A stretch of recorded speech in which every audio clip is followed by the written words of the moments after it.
Brian King here, the Resilience Warrior. Let's face it, some of us suck at math, and I'm one of them. The people that love math and find it easy will tell you it's a mindset issue, that you have some kind of resistance or you had a bad experience or you have a confidence issue. Some cases, that may be true. But in other cases, some people just suck at math, okay? I'm one of them. I know plenty of people that were put on this earth gifted for arts, for science, for writing, and their brains are hardwired to do that, not do long algebra, statistics, or any of that stuff. They're just not wired for it, and that's okay.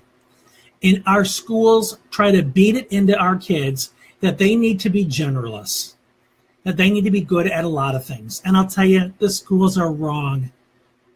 Kids today are more and more specialists than ever before. And that needs to be accepted and embraced.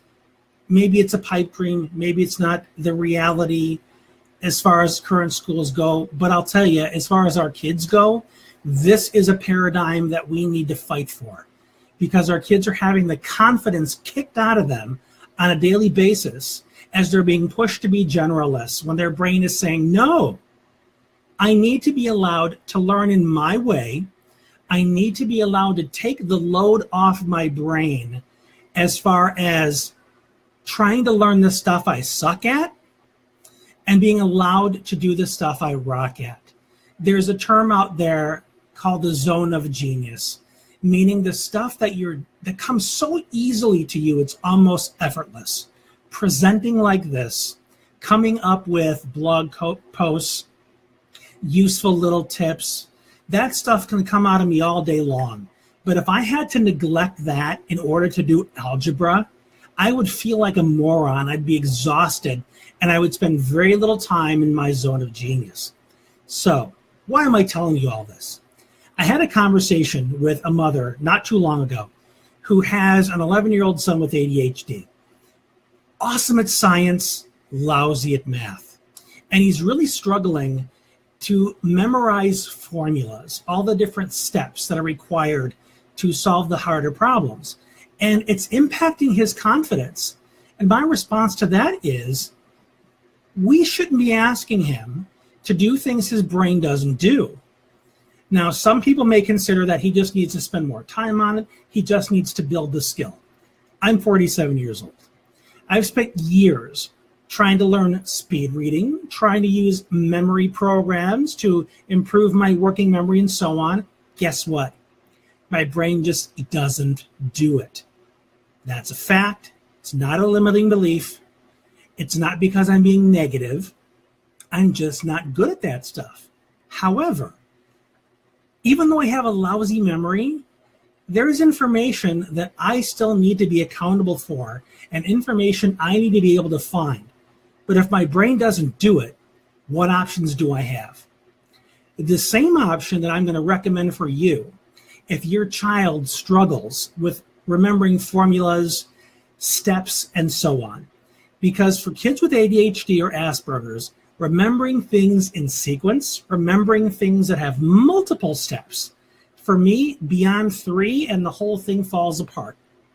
I've been tested by a psychologist on this, very in-depth, that my brain holds on to 3 steps and no more. But what if I have to remember a list of 5 or 10? This is the tool that I use, and I'll put a link in the comments after I'm done talking about this. I use a tool called Evernote. Some of you might be familiar with this. There is a free version. You can download it to your phone, to your tablet, to your computer.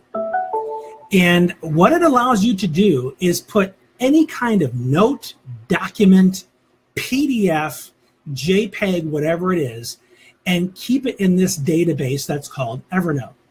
And you can organize these different documents in one of 2 ways. You can put it in folders, or you can use tags. A tag is a keyword. So let's say your child has to remember this series of steps to find the sum of something.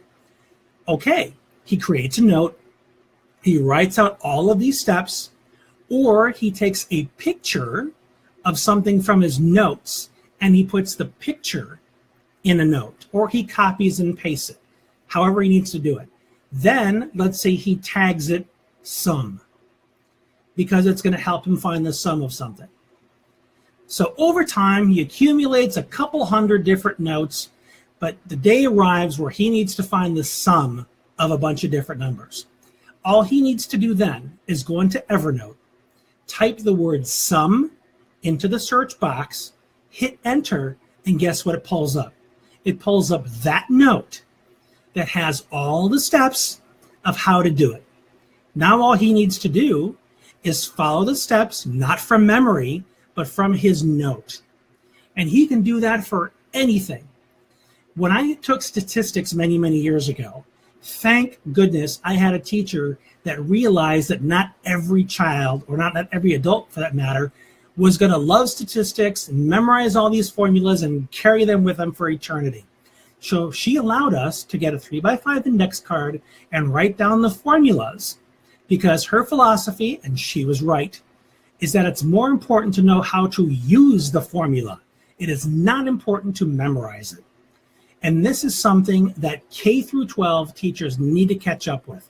There are some that get it, but I'd say most of them don't, at least the ones I've come across. So we need to advocate for utilizing technology and leveraging technology in our child's areas of weakness, instead of pressuring them to build up that muscle that is simply not there. Because when you get out into the real world, and this is something I've seen time and time again, kids that suck in math will not, I repeat, will not seek out careers where they are required to use it. So saying that, oh, your child needs to be prepared for this, your child needs to be prepared for that. You know what your child's going to do? Your child's going to either find technology to offset their weaknesses, or they're going to delegate it. They're going to find somebody else to do it. I don't do my own taxes. My accountant does that because I suck at math. I use technology to help me remember because my memory is shot. So look up this tool, Evernote. Again, I'm going to give you a link in the description. Play with it. It is one of the most fantastic tools available for people that struggle with remembering formulas, remembering anything. And I use it every single day. I save emails, I save articles, anything I want to go back to later.